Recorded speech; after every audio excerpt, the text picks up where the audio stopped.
10 seconds. That's all the time there is. When things get serious, it has to happen fast. When the rear ramp of the Marder infantry fighting vehicle drops, the 6 soldiers in the back have to be out, fully equipped in just 10 seconds. 10 seconds to get outside, 10 seconds into a situation where shells are hitting, where the noise of battle is deafening, where the bloody reality of combat unfolds. I'm in Lithuania, not far from the border with Belarus, in a region considered the most vulnerable in all of NATO territory. For 9 years now, a NATO force has been stationed in Rukla, made up of soldiers from several countries. Germany leads the mission, but troops from the Netherlands, Norway, and other NATO members are also part of it. Units rotate every 6 months. But now, something is changing. The multinational battle group will become part of a new structure, Armored Brigade 45. For the first time, Germany will permanently station a major military unit outside its own borders. It's a significant step, and certainly another sign that we are in the midst of what Germany calls a turning point in history, set in motion by Russia's full-scale invasion of Ukraine in 2022. The vision for Armored Brigade 45 is to create a heavily armed, state-of-the-art, highly capable combat formation. 2 of its 3 battalions will be permanently based in Lithuania: Panzer Grenadier, Battalion 122 from Oberwirchtag in Bavaria, and Panzer Battalion 203 from Augustdorf in North Rhine-Westphalia. The third element, the multinational battle group that has been in Rukla for 9 years, will also be part of the brigade, though it will not be permanently stationed there. The brigade is currently building up its strength. In the end, it is expected to comprise up to 5,000 soldiers, main battle tanks, infantry fighting vehicles, armored recovery vehicles, ammunition depots, workshops, a wide array of drones, and more, all stationed in Lithuania. It's a massive logistical undertaking, and, as mentioned, this brigade will be based in the most threatened area of the NATO alliance, near the so-called Suwałki Gap. The Suwałki Gap is a 65-kilometer strip of land between Poland and Lithuania, regarded as NATO's most strategically vulnerable point. If Russia were to launch an attack, either from Belarus or its exclave of Kaliningrad, and seize control of this corridor, the Baltic states would be militarily cut off. In other words, this is one of NATO's weakest points. In the event of armed conflict with Russia, this is likely where Moscow would strike first. I traveled to Lithuania to meet the soldiers on the ground, to talk with them about how they view the war, how they see their mission, the state of morale, and what it feels like to serve so far from home. One of them is Christian, a soldier I met in Rukla inside a Marder infantry fighting vehicle. He is the commander of that Marder. I always like to say, peace and security aren't something you can buy at a gas station. They require people who are willing to stand up for them.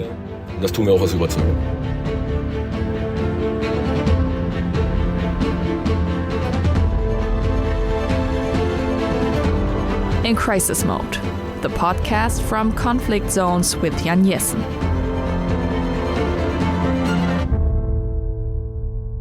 Hello, I'm Jan Jessen, head of politics at Neue Ruhr Zeitung and war and crisis reporter for the Funke Media Group. You can read my reports in the Hamburger Abendblatt, the Berliner Morgenpost and other Funke newspapers. In this episode, I'm taking you to NATO's eastern flank, specifically to Lithuania. Here, a new brigade is being formed, the first major Bundeswehr unit not permanently stationed in Germany, but abroad. As I said, this is unprecedented. Something that has not happened since the founding of the Federal Republic of Germany. It's a highly sensitive mission. On one side, Lithuania is, in the NATO context, arguably the most threatened region because of the Suwałki Gap, a narrow land corridor between Poland and the Baltic states. It's flanked on one side by Belarus, Russia's closest ally, and on the other by Kaliningrad, the heavily militarized Russian exclave. On the other side, it's not the first time Germans have been in Lithuania. Between 1941 and 1944, the Wehrmacht occupied the country, committing horrific crimes, killing, murdering many, particularly Jewish people. That historical weight is always present in such deployments, requiring a special sensitivity from the German soldiers stationed here. I also spoke to people on the ground about that. In Rukla, you see the Bundeswehr soldiers in the streets. They seem to be welcomed here. The night before we met them, we had dinner in a restaurant where several soldiers in uniform were also present, chatting with locals. The relationship between the military and the town seemed very good. Rukla itself is a small place, just a few thousand residents, so the presence of uniformed soldiers is noticeable. The next day, we visited the barracks of the multinational battle group. The soldiers currently on rotation from Germany are from the Panzergrenadier Battalion 411 in Mecklenburg-Vorpommern. They've only been here for a few days and are still settling in. Whenever units rotate, as they call it, everything has to be set up from scratch. They're reorganizing themselves. Among those I met was Christian, a 40-year-old master sergeant and commander of a Marder infantry fighting vehicle. The Marder is relatively small and agile. Its purpose is to carry 6 heavily armed soldiers, equipped with anti-tank weapons, machine guns, assault rifles, grenade launchers, into battle. Once on site, they disembark under the cover of the Marder's turret-mounted heavy machine gun or autocannon, which provides suppressive fire. Christian was the only one in his crew who had served in Rukla before, back in 2022, just as Russia launched its full-scale invasion of Ukraine. If he rotates back in 2027, the Panzer Brigade 45 will be fully equipped, and he won't be driving a Marder anymore. The model will be retired. Instead, he would operate the Puma S1, its modern replacement, as part of a brigade fielding only the newest hardware. Leopard 2A8 main battle tanks, PZH 2000 self-propelled howitzers, and a range of advanced systems including drones, ground-based, surveillance, and so-called loitering munitions or kamikaze drones. Panzer Brigade 45 is planned to be a high-tech, heavily armed formation, and the Bundeswehr's mission in Lithuania is not just routine training. The aim is deterrence, to build a force strong enough to prevent Russia, should it ever consider such a move, from attacking NATO. The most likely scenario, experts say, would be an attempt to seize the Suwałki Gap, cutting off the Baltic states from Poland and the rest of NATO. This is why the unit is being equipped with the best and most powerful systems. Christian, as I said, was here during the 2022 rotation, witnessing the outbreak of war in Ukraine. He reflects on it. Of course, the war in Ukraine hasn't passed us by. Every day we try to do our homework, drawing as many lessons as possible from the conflict. This new brigade is also a sign of the Bundeswehr's changing self-image. It's not the first time German troops have been deployed abroad, Afghanistan, for example, where they saw combat, including the infamous Good Friday battle in which 3 soldiers were killed. Those missions were traumatic but also offered learning experiences. Since Russia's invasion of Ukraine in February 2022, and with the changing relationship with the United States, the Bundeswehr is repositioning itself. Massive sums are being invested to make it a modern, capable force. There's room to debate whether this money could be better spent, or whether Europe should first coordinate procurement systems and defense policies instead of each country spending billions on its own military. But that's a political discussion for another stage. For the Bundeswehr, this shift means moving forward, and many in the Baltic states and in Poland welcome Germany's new leadership role.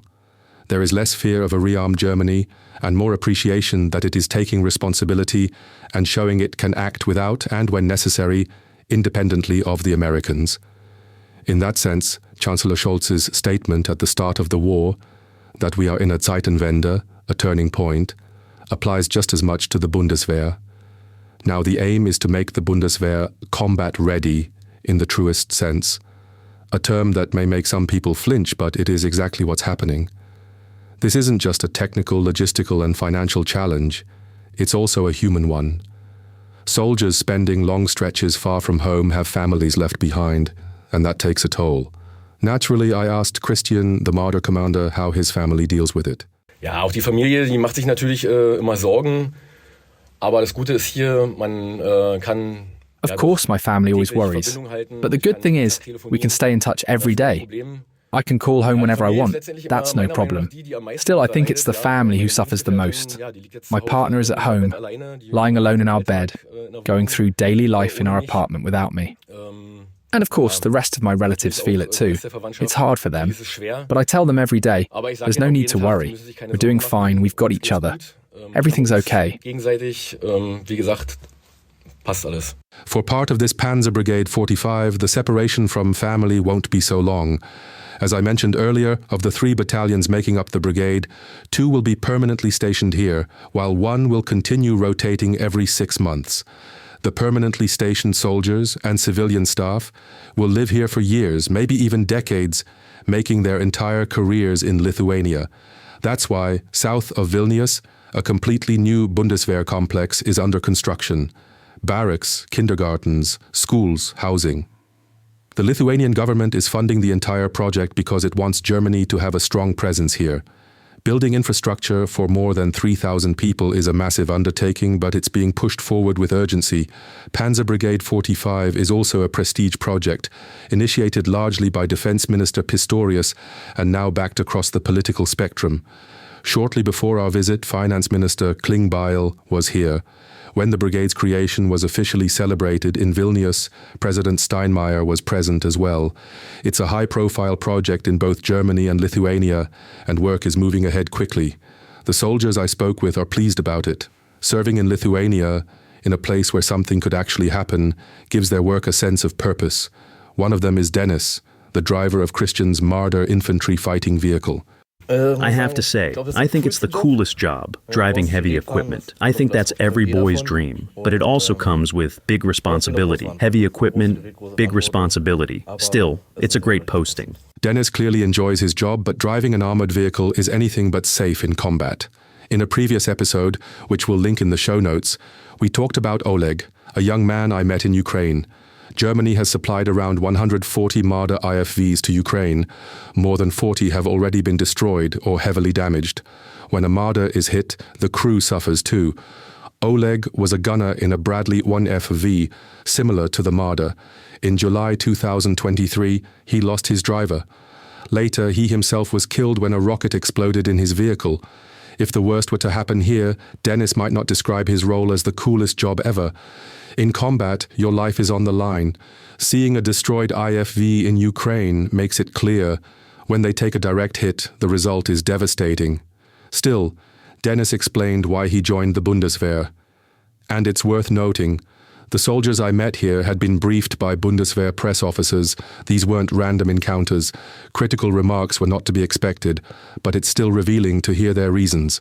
The Bundeswehr has always been an attractive employer, and if you serve 8 years, you get 3 years of federal support afterwards to train for any profession you choose. You get funding, you get help. You don't have to worry about money, even after your service. In Rukla, Dennis, Christian and the rest of the multinational battle group serve 6-month rotations. They keep operations running, train intensively for possible combat, and work alongside troops from other NATO nations. A few kilometers away in Vilnius, the Lithuanian capital, sits Brigade General Krzysztof Huber. His office is in a sleek, black glass building that houses several Lithuanian startups, an unlikely setting for the Bundeswehr's forward command. On the 7th floor, Huber's task is to build Panzer Brigade 45 from the ground up. Right now, only the brigade headquarters, a signal unit and a headquarters support company are in place, about 600 personnel. The goal is to have the brigade fully operational by the end of 2027. Huber explains why this is so important. I think deterrence is something you can understand with one simple idea. If you want peace, prepare for war. That's the essence of what we're doing here. Our goal is to have a fully combat-ready brigade by the end of 2027, so that we can prevent conflict and send a clear message, this far and no further. This far and no further. A clear statement. It's the kind of blunt language you wouldn't have heard from the Bundeswehr 20 or 30 years ago. Back then, even in overseas deployments like Kosovo, the focus was on rebuilding bridges, not preparing for actual combat. I remember a visit to Kosovo a few years after the war ended. In Prizren, a Bundeswehr captain told me for the first time, "A soldier's core competence is to kill and be killed." That marked a shift away from the citizen in uniform image. Now General Huber is explicit. The purpose of building a brigade is to prepare for possible war, not to be there for show. Grundsätzlich so, dass wir als NATO uns auf alles vorbereiten. As NATO, We prepare for everything. Our job is to protect freedom, human rights, and dignity, to defend every last centimeter of NATO territory.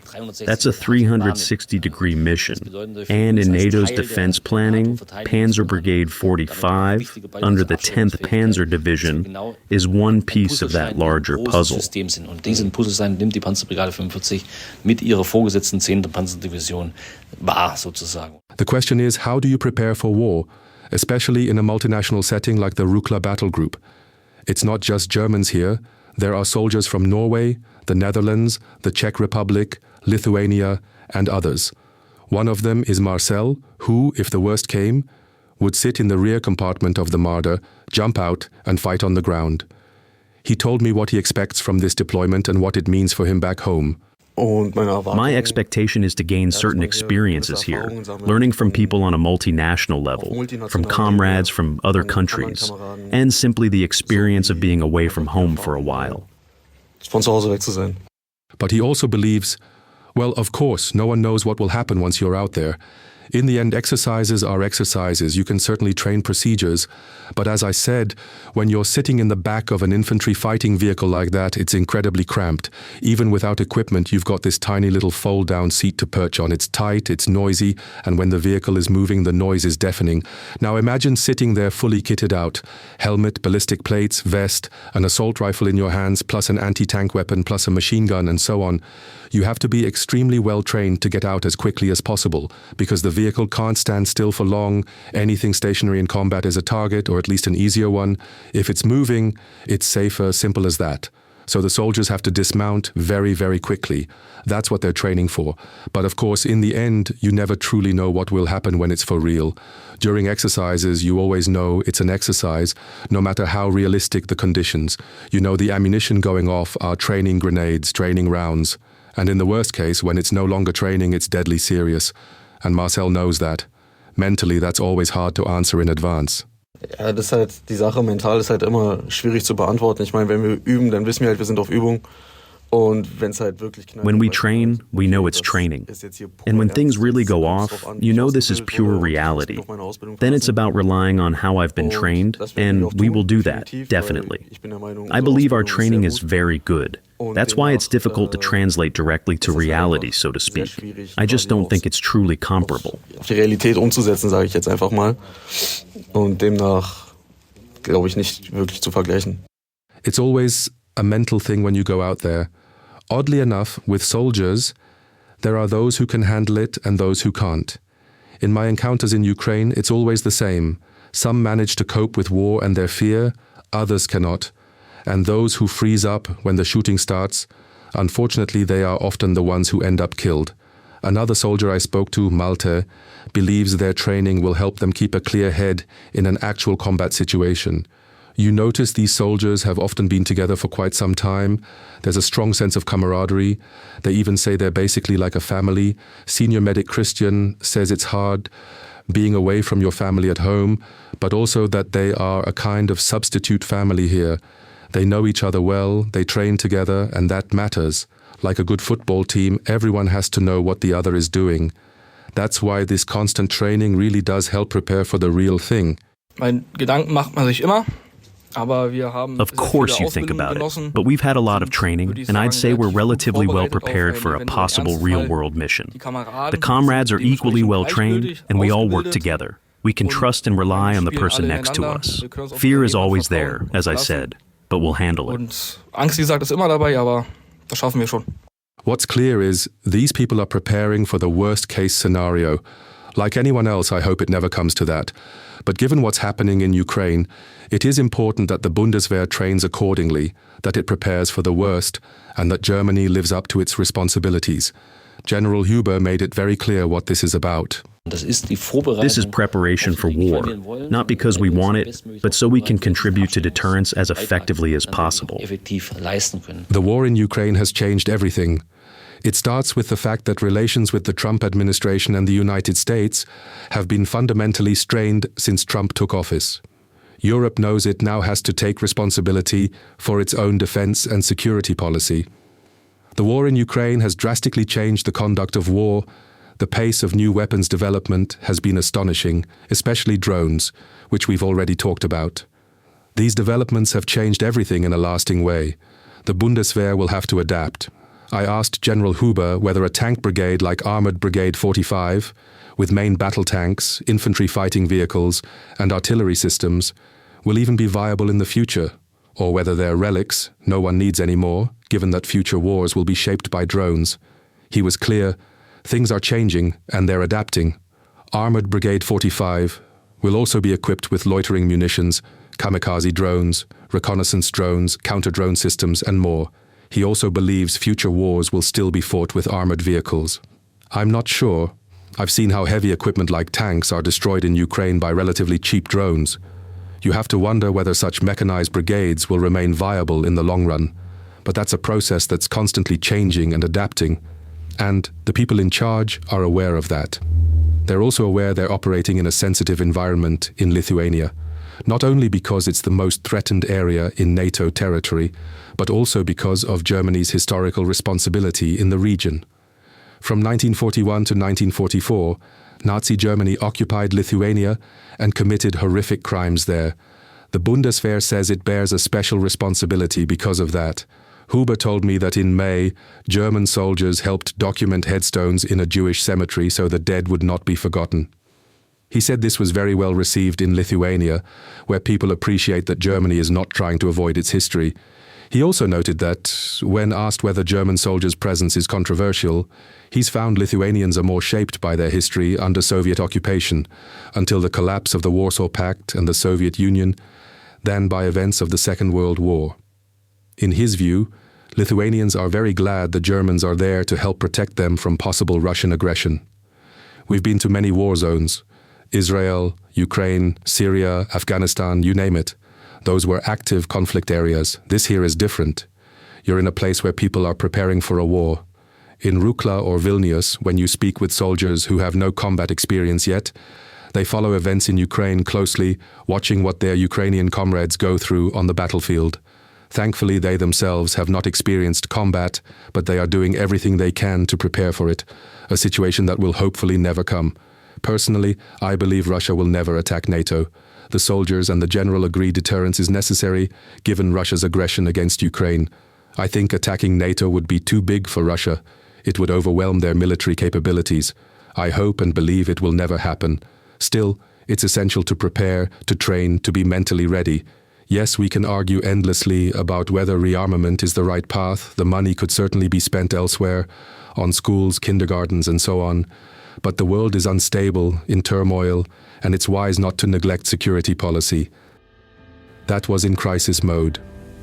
The podcast was produced by Alexander Baumeister, also a journalist with the Funke Media Group's radio station. If you enjoy our podcast, follow us on Apple, Spotify, or wherever you listen, and leave a review. It helps make our work more visible. I look forward to next time. Take care. See you soon.